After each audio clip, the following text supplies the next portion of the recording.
Welcome back to The Explainer. This explainer is brought to you by Forge College. Okay, so if you were with us for our last session, you know we just wrapped up our lesson on testing role-based audit trails.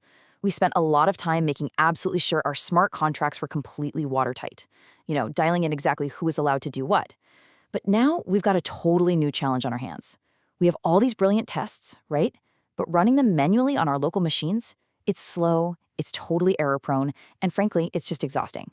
So today, we're going to fix that. We are going to build an automated factory. Imagine a literal factory line where your code comes in as raw material, gets rigorously inspected by a team of highly uncompromising robots, and only the absolutely perfect code makes it out the other side. That's exactly the workflow we're engineering today, right here in the Continuous Integration in Smart Contracts module, as part of our project testing and deployment workflow approach. So here is the agenda. Think of it as the architectural schematics for today's automated factory line. We've got 6 parts. 1. From blueprint to assembly line. 2. Building the CI factory. 3. The quality control inspectors. 4. The deployment dress rehearsal. 5. Reading the factory logs. And 6. Sealing the pipeline. Okay, let's dive right into this. Section 1. From blueprint to assembly line. So, what does this all mean? Well, we are taking our conceptual CI design and translating it into an actual executable configuration. The absolute core goal here is to pass build artifacts and test results between completely isolated stages deterministically. Why do we want to do that? To prevent redundant work, of course. We are moving away from abstract boxes and arrows and creating a tangible working pipeline that runs our automated tests without us having to lift a finger. It's like a giant puzzle coming together. Moving right along to Section 2, building the CI factory. All right, so the concrete artifact we're actually building here is your GitHub Actions workflow file.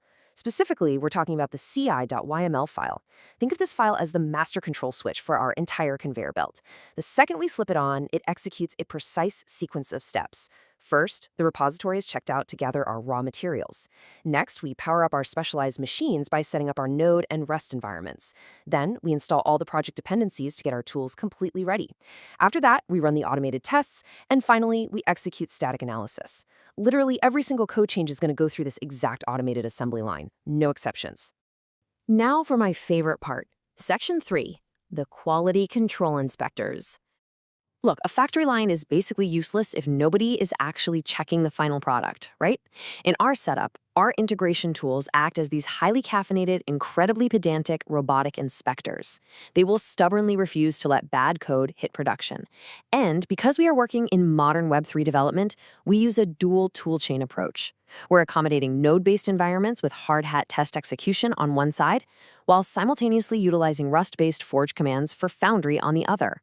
It is literally double the inspection for ultimate smart contract security, a real game changer. And then we hit the final checkpoint before we even think about deployment, static analysis. Running a command like npm run lint basically acts as our final rigorous gatekeeper. If your code isn't formatted properly, or maybe it subtly violates some coding standards, well, this step is going to catch it and completely stop the line. All right, moving into Section 4, the deployment dress rehearsal. Let's be real here. Deploying smart contracts to a live network without testing the deployment process itself, that's just chaotic gambling, and we absolutely do not gamble with smart contracts. To prevent this, we strictly isolate our pipeline jobs. The build and test job acts as the bouncer at the door, completely gating any deployment work. And totally separate from that is the deploy prep job.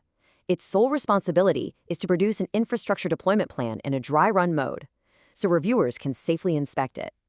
When that deploy prep actually runs, it tells us exactly what it would do. You'll see output like dry run would publish artifacts, tag release, and trigger deploy pipeline. It's basically a theatrical dress rehearsal where the actors mime the explosions so nobody actually gets hurt. You get all the logs, you can verify the release notes, but you don't actually mutate any state on the blockchain. Okay, what happens when things break? Section 5, reading the factory logs. Because inevitably, a bad piece of code is going to get pushed, and our automated factory line is going to screech to an abrupt halt. When those alarms go off, you have to know exactly what to look for in the CI job logs.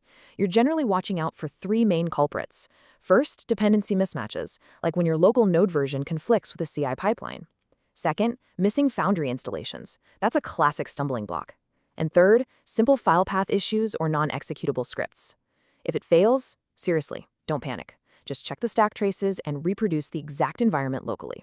For example, if your pipeline throws that incredibly annoying missing Foundry installation error, the fix is super straightforward. You just need to tell the CI environment exactly how to get it. By adding this specific curl command to fetch the script and running Foundry up, you dynamically install the precise Rust tools your inspector robots need. Just drop this step right before your Forge tests, and your factory line will be humming along again in no time. We're almost there. Section 6, sealing the pipeline. So we've built the factory, we've configured our inspectors, and we've rehearsed the deployment. To keep this CI pipeline healthy as your Web3 project grows, you really need to follow a few strict, practical iteration principles. Number 1, always isolate your test and deploy responsibilities. Keep the bouncers separate from the stage manager. Number 2, make your deployment steps non-destructive by default, using a dry run flag. And finally, number 3, ensure total reproducibility by pinning your toolchain versions. Doing this guarantees your factory line remains deterministic and side effect free. Which leaves me with this final, provocative thought for you to ponder. Does your CI factory run flawlessly as a dress rehearsal before facing the real mainnet deployment? Really think about that as you go back and review your own project repositories.